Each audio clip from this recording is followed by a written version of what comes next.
দোস্ত ক্যাপ্টেন মাশরাফি এবার পরিণত হলো হাসির পাত্রে। কোটা সংস্কার আন্দোলনে সরকারি হিসেবে নিহতের সংখ্যা ছাড়িয়েছে 150 ঘরে, যারা সিংহভাগই তরুণ ছাত্র।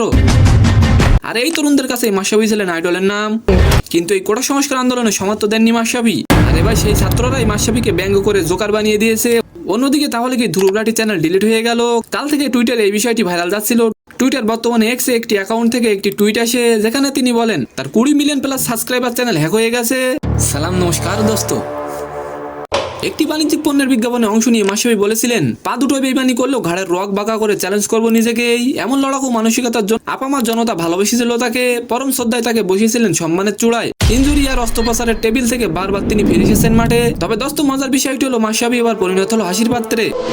বর্তমানে বাংলাদেশের চলমান কোটা সংস্কার আন্দোলনে প্রায় সবাই এই আন্দোলনে সমর্থন দিয়েছে।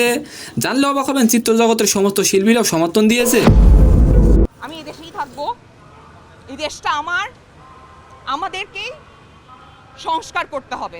সবাই সমর্থন দিলেও সমর্থন দেয়নি ম্যাশ। যে তরুণরা মাশরাফিকে ভালোবাসে সম্মানে মাথায় বসিয়েছিলেন, এবার সেই তরুণরাই মাশরাফির ছবি ব্যঙ্গ করে জোকার বানিয়ে দিয়েছে, করছে জুতা নিক্ষেপ। মাশরাফিকে বলা হচ্ছে ক্লাউন।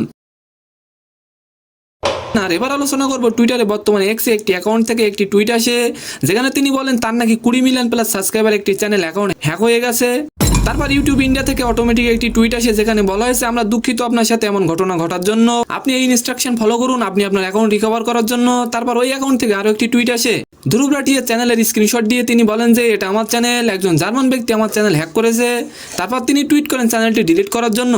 ইউটিউব ইন্ডিয়া বলেন আমাদের এই হ্যান্ডেলটিতে ক্লিক করুন যাতে আপনার সাথে আমরা যোগাযোগ করতে পারি। বাট এই অ্যাকাউন্ট থেকে আর কোনো টুইট আসেনি।